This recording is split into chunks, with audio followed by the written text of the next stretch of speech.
Okay, let's just dive right into a fascinating ancient text that honestly perfectly mirrors a modern whistleblower scenario. Seriously, have you ever wondered what happens when one lone, completely unbacked outsider takes on a massive, corrupt establishment? Well, today's explainer focuses on a really intense, high-stakes confrontation from the Book of Amos, specifically chapter 7, verses 10 through 17. And we're going to look at this narrative not just as a piece of history, but as a total masterclass in power dynamics, authority, and confrontation. It's the ultimate story of a massive collision between a deeply entrenched institution and one solitary voice claiming a higher truth. So, to frame our explainer today, I want to start with this big question. What happens when a humble shepherd dares to predict the downfall of a king?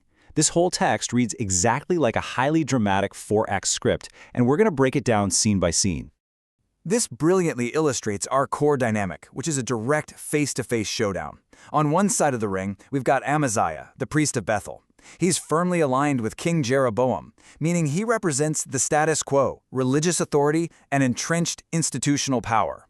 Facing him, Amos, a complete outsider. As the text reveals, he's a guy with a working-class background, suddenly thrust into the spotlight as an accused conspirator against the state. We're talking two totally different worlds colliding here. Act 1. Conspiracy at the court. The establishment is clearly rattled before these two main characters even speak a single word to one another. The text opens up with Amaziah sending an urgent message directly to Jeroboam, the king of Israel. He says, "Amos has conspired against you here within Israel. The country cannot endure all his words." He goes straight to the very top, painting Amos as a huge threat to national security. Notice the exact argument there. Amaziah frames Amos's speech not as some minor religious disagreement, but as literal treason. He's basically admitting the institution is so threatened by Amos that they believe his mere words could fracture the entire nation. According to the priest's report, Amos is predicting two massive catastrophes.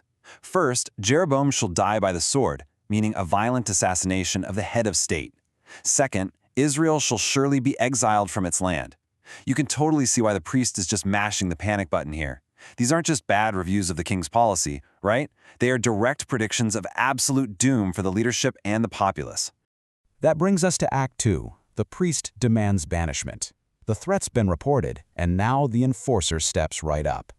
Amaziah doesn't debate theology or facts with Amos. He simply uses his authority to demand the troublemaker disappear. He tells him, "Off with you, visionary, flee to the land of Judah. There earn your bread by prophesying, but never again prophesy in Bethel." Pay attention to the absolute condescension here. He calls him visionary, almost like a slur, and he basically tells him to go back to where he came from. But the most revealing part is that whole earn your bread comment. Amaziah assumes Amos is just some professional agitator, a guy who speaks against the king just to make a quick buck. He views this entirely through an economic, transactional lens. Amaziah's justification here is super fascinating. He claims authority not through religion, but by citing Bethel's status as a royal stronghold. He tells Amos never to prophesy in Bethel again, and his reason isn't because God said so. His reason is that it's the king's sanctuary and a royal temple. The priest's entire power base is dependent on the king, so by speaking out in Bethel, Amos is essentially trespassing on state property. Which really begs the question, how does an accused traitor actually respond to the highest religious authority? You've just been given an eviction notice by the king's right-hand man. Most people would just fold under that kind of pressure. But then we get to Act 3, the shepherd's defense. And Amos, he does not back down. Instead, he pivots to an origin story that completely rejects the establishment's framing. He says, "I was no prophet, nor have I belonged to a company of prophets." He explicitly denies being a professional or part of any institutional guild. It's a brilliant rhetorical move. Amaziah tried to dismiss him as just another guy working in the prophecy industry, and Amos essentially responds, "Look, I'm not even in the industry." He claims no title, no rank, and zero affiliation with the religious establishment. He clarifies his real resume. He's a dresser of sycamores, a humble agricultural worker.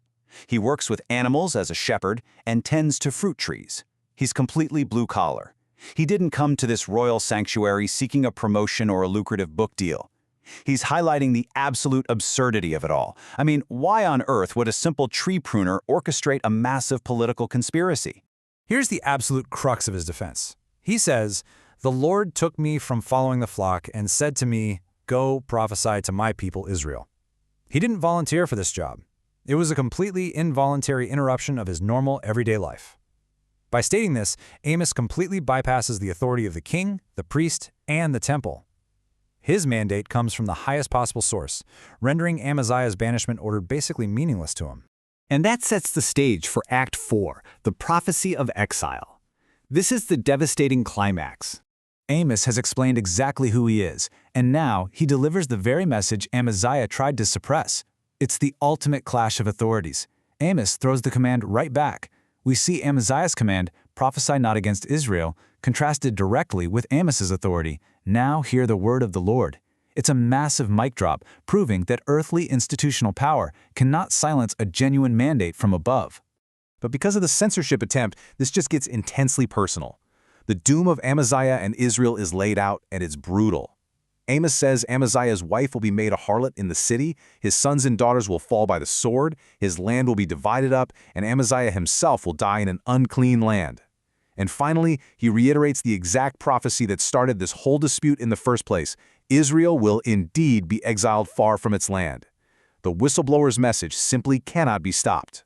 When institutional power clashes with absolute conviction, who truly holds the authority? As we wrap up this explainer, I want to leave you with that final thought on the timeless dynamic of speaking truth to power. We watched a powerful priest attempt to use the weight of the crown to crush a humble shepherd, only to realize the shepherd was operating on an entirely different level. It forces us to ask, when a rigid institution tries to silence a whistleblower driven by unshakable conviction, which one is actually in control? It's a completely fascinating question, and one that's just as relevant today as it was thousands of years ago. Thanks so much for diving into this explainer with me.